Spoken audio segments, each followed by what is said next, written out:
Eleições hoje é com alguém que conheceu de perto os altos e os baixos da Operação Lava Jato. Rosângela Moro é mulher do ex-juiz Sérgio Moro. Ela agora é candidata à Câmara Federal por São Paulo e sua principal bandeira, claro, é o combate à corrupção. Mas antes da conversa, deixa o seu like, que é para o algoritmo avisar todo mundo que aqui tem uma entrevista muito importante. Rosângela, muito obrigada, viu, por ter aceitado o nosso convite para conversar aqui no My News Eleições. A gente se conheceu pessoalmente em Nova York, numa entrevista com o juiz Sérgio Moro, que ele deu para o canal no Segunda Chamada. E eu vou começar essa nossa conversa fazendo para você a mesma pergunta que eu fiz para ele naquela ocasião. Juiz Sérgio Moro, a Lava Jato representou, e na figura dele principalmente, um momento em que os brasileiros se sentiram assim, como é que eu vou colocar essa palavra? Vingados. Poxa, finalmente a gente está vendo corruptos sendo responsabilizados e tal. Houve no país uma comoção, e as pessoas confiavam muito nele. Houve momentos que o Sérgio Moro era quase uma unanimidade no país. Quando veio as revelações da Vaza Jato, que acabaram por colocar, enfim, desmontar algumas coisas, porque demonstrou uma parcialidade do juiz, muitas pessoas se sentiram traídas, muitas pessoas que estavam ali com ele se sentiram traídas. Eu perguntei para ele, vou perguntar para você agora, porque eu vejo que a Lava Jato é um ponto importante da sua campanha. O que falar para essas pessoas que se sentiram traídas, porque confiaram tanto nele e se sentiram traídas? Excelente pergunta. Mara, bom dia.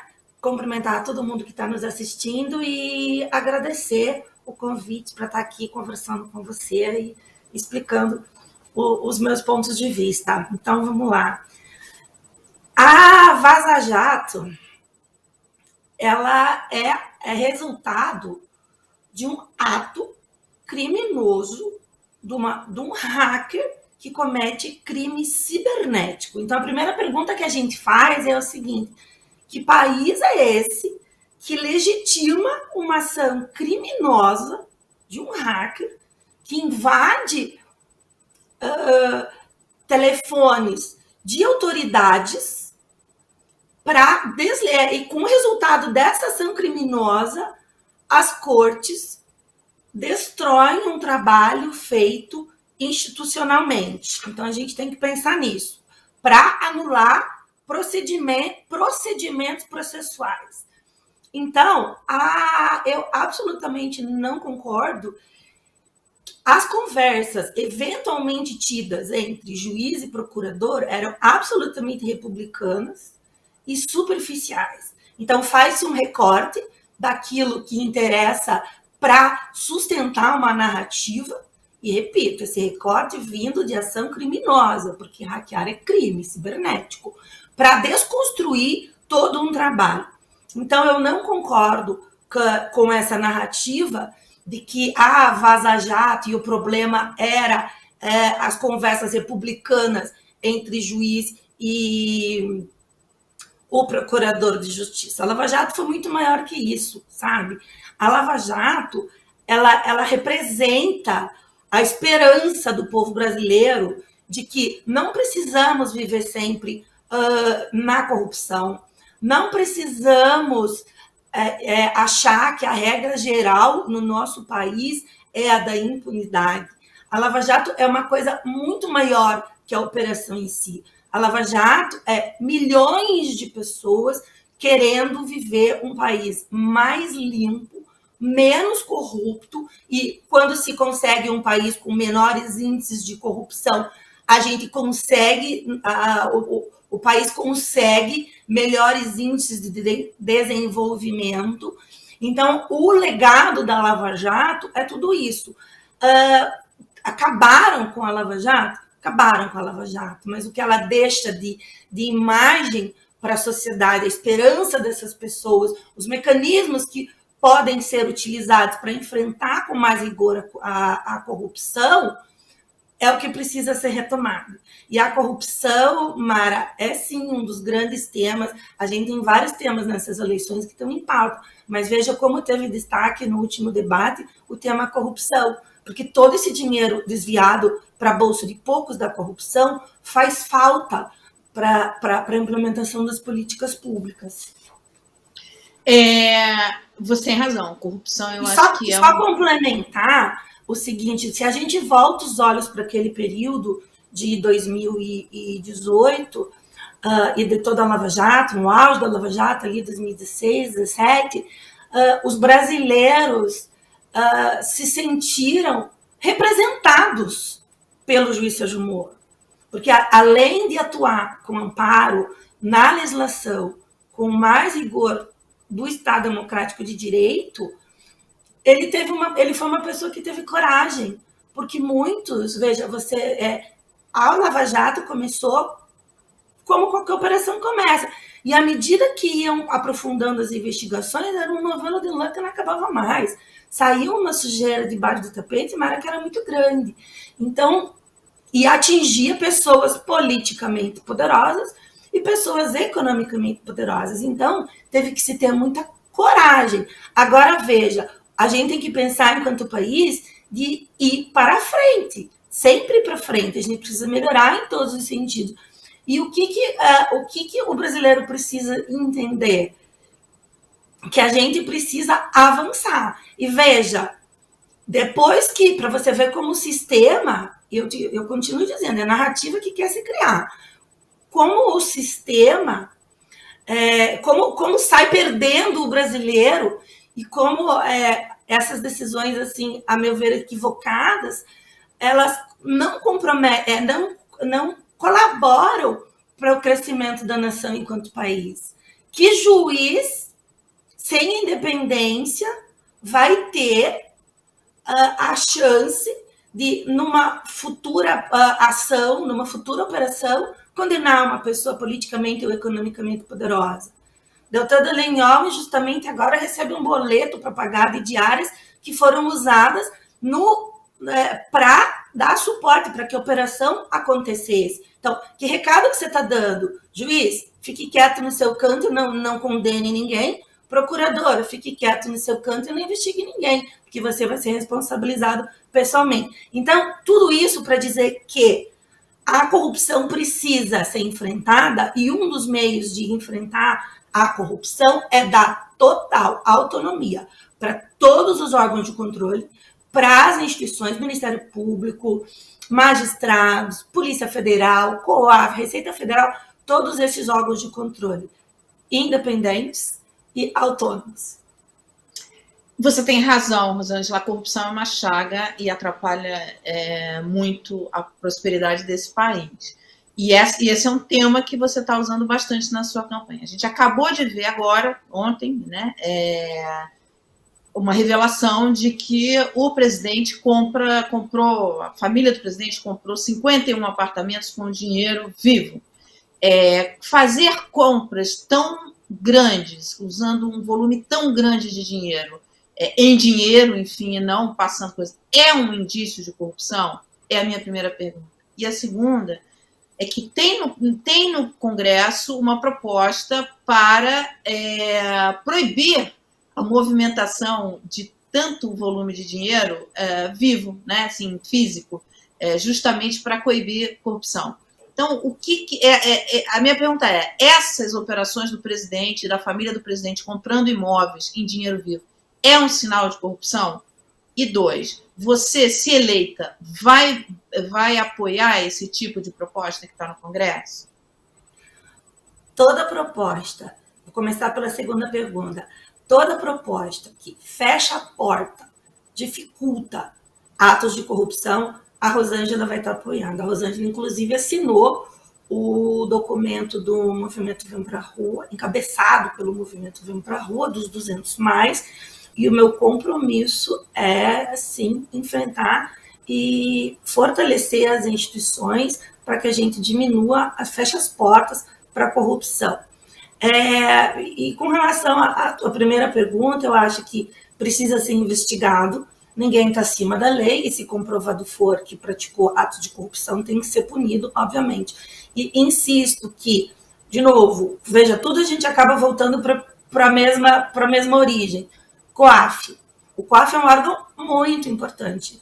Antes de Sérgio ser ministro da Justiça, ninguém falava muito do COAF. O COAF é um órgão que registra todas as operações financeiras acima de um determinado valor e que é um instrumento forte de combate à corrupção e lavagem de dinheiro. Então, fortalecer, mais uma vez, o COAF e, quem sabe, diminuir. Havia uma proposta de aumentar o volume de transações e aí era até R$10.000.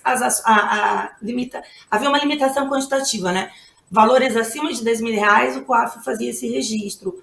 E daí, quem está mal intencionado sempre vai achar um meio ali de burlar a legislação. Aí faziam-se pagamentos fracionados. Isso também é uma prática usual de quem está fazendo, quer fugir aos órgãos de controle. Então, mas respondendo, quem comete crime tem que ser punido, ninguém está acima da lei, deixa as instituições trabalharem com autonomia e fortalece os órgãos de controle. E por que pagar em dinheiro vivo? Isso é uma indicação? Isso pode ser lavagem de dinheiro? Aí a gente vai ter que ver caso a caso da pessoa. Não é usual você ter 5 milhões numa mala, né? O dinheiro está no banco. Você mostra a origem, o dinheiro está no banco, você faz a transferência eletrônica. Esse é o usual. E hoje em dia, com todos esses mecanismos de transferência eletrônica, é o usual que se faz. Agora a gente está caminhando para o fim aqui no nosso tempo de entrevista, e você, como eu, é uma fora de São Paulo. Nós fomos acolhidas por São Paulo. Então, queria que você falasse um pouco por que São Paulo para você, para a sua candidatura. E se você está morando aqui, estou vendo sua estante de livros, a gente sempre diz que a gente mora onde estão os nossos livros, né? Se os livros estão aí, esses livros são seus, não está na casa de ninguém, está na sua casa. Fala um pouco sobre a sua vida paulistana. Mara, eu escolhi São Paulo porque a minha decisão de dar esse passo e entrar na política partidária é recente. E quando eu tomei essa decisão, eu escolhi São Paulo. Por quê? Porque São Paulo representa muito no combate à corrupção. Foi em São Paulo que a gente viu as maiores manifestações na Avenida Paulista. Foi em São Paulo que a gente viu milhões de pessoas nas ruas. Foi em São Paulo que principalmente muitas outras cidades, né, muitos outros brasileiros, mas São Paulo mostrou como o brasileiro se sentia representado pelo juiz Sérgio Moro, que estava enfrentando duramente, com todo rigor, o combate à corrupção, mostrando que a lei é para todos e mostrando que nem tudo acaba em pizza nesse país. Então, eu escolhi São Paulo. Eu tenho, e como eu quero, né, um dos meus maiores propósitos na minha campanha, e se eleita for, é engrossar o couro no Congresso do combate à corrupção. Eu sinto que São Paulo está carente de legítimo representante do legado da Operação Lava Jato, porque o que a gente viu em 2018, muitos candidatos se elegeram com essa bandeira e, ao mesmo tempo, no decorrer do mandato, depois de eleitos, se distanciaram, né? Não nos deixa feliz ouvir, acabamos com a Lava Jato, não precisamos da Lava Jato. Precisamos, não só da Lava Jato, como fortalecer ainda mais todos os seus legados, os seus mecanismos de controle. Então, quando eu dei esse passo, eu escolhi São Paulo. Claro que, né, eu tenho uma memória afetiva com São Paulo, tenho parentes no interior de São Paulo. Quando criança, minha mãe me levava no Play Center, eu sou da época que tinha o Play Center naquele espaço aberto. Eu trabalho desde agora, então, só fazendo salientar que o meu passo na política pública partidária é recente, mas eu trabalho com política pública, Mara, desde 2009. Tá? Em 2009, eu comecei a trabalhar com o terceiro setor, que são as organizações da sociedade civil fazendo funções, prestando os serviços que o Estado da Administração Pública Geral não presta diretamente, ou é um lugar, ou é uma área, um segmento que o Estado sequer alcança, ou é um segmento que o Estado, por opção e por autorização da Constituição, presta através dessas entidades. E aqui cito como exemplo as Pestalozes, as filantrópicas, as Santas Casas, as APAES, e são muitas entidades do terceiro setor, que são as associações que são com as quais eu acredito. E nesse meu universo de trabalhar com as associações do terceiro setor, eu comecei também, a partir de 2012, trabalhar com as pessoas com doenças raras.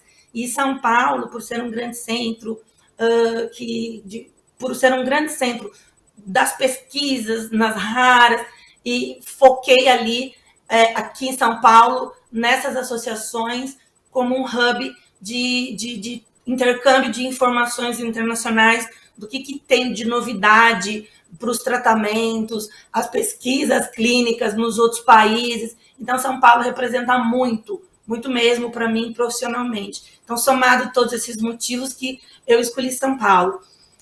Eu me sinto muito bem acolhida em São Paulo. São Paulo é uma cidade que recebe muita gente de fora. Você também aí é exemplo, né? E então eu estou muito segura, assim, estou bem feliz de ter escolhido São Paulo. Bem, para a gente encerrar, eu queria te fazer uma última pergunta. Ficou muito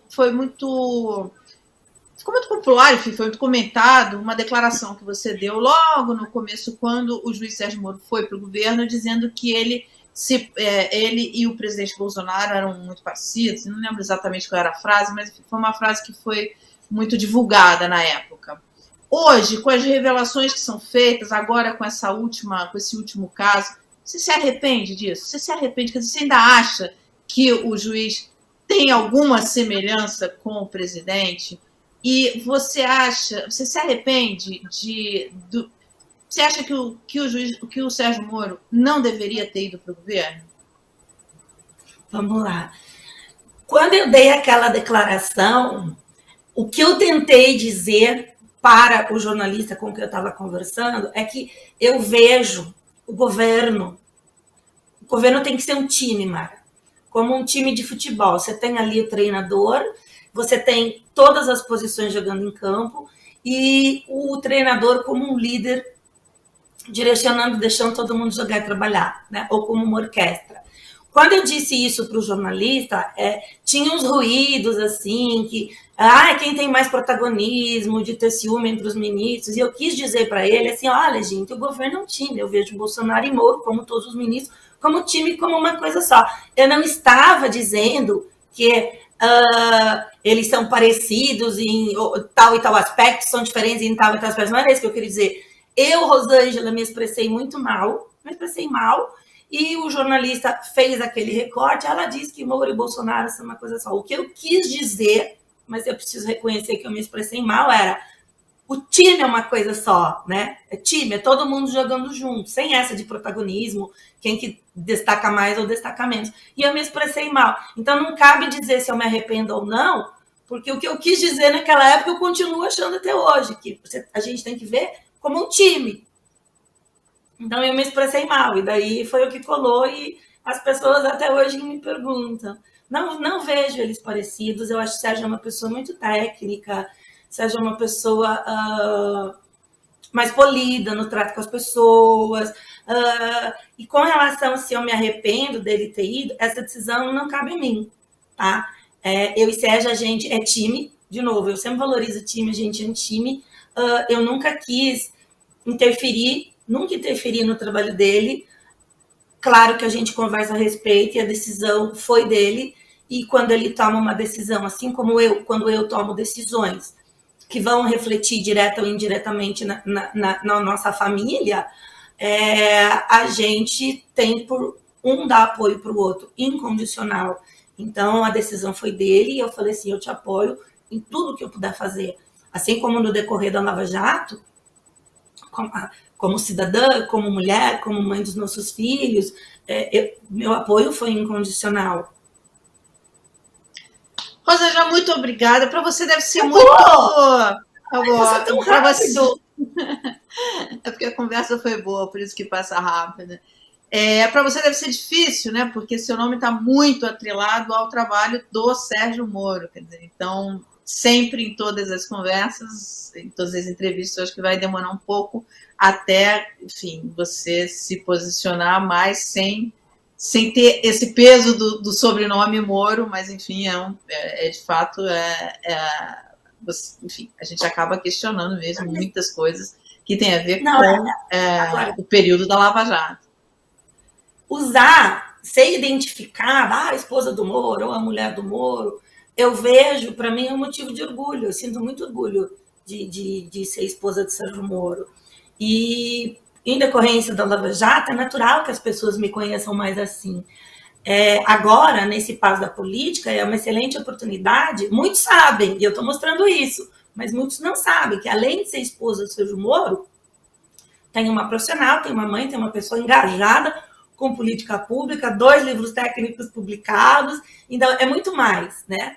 E é o que eu quero fazer, é o que eu me proponho a fazer na minha programação, as pautas que eu quero defender, Mara, o olhar para quem mais precisa, vindo aí da parte da assistência social com a qual eu trabalho, principalmente pessoas com deficiência, pessoas com doenças raras e seus familiares, um olhar para as mulheres, a pauta das mulheres me interessa muito, principalmente daquelas mães, que são mães de pessoas com doenças raras, que são elas que abrem mão dos seus trabalhos para ficar cuidando dos seus filhos. Tem que ter uma política pública voltada para elas, além da pauta da igualdade de todas as mulheres, e também, com muito vigor, a pauta anticorrupção, porque o dinheiro está fazendo falta para essas outras políticas públicas. Então, eu vejo assim que está tudo muito interligado, eu estou muito à vontade de trabalhar de sistemas, e porque também eu vivi a Lava Jato dentro da minha casa, sabe, Mara? Eu sei o quanto consumiu horas de estudo, eu não palpitava nos processos em si, mas eu sei o quanto você precisa ser forte, o quanto você precisa ser emocionalmente forte, o quanto você não pode ceder à pressão, o quanto você é importante você fazer aquilo que você acha a coisa certa, colocar sua cabeça no travesseiro e dormir com tranquilidade. Muito obrigada pela conversa. Bem, quem quiser falar com você está nas redes, né? Você está no em todas as redes. Pode falar? Pode falar? Rosângela Moro, São Paulo. SP, Rosângela Moro, São Paulo. Legal. Muito obrigada pela conversa. Eu que agradeço. Um bom dia para você e para todo mundo que está nos vendo.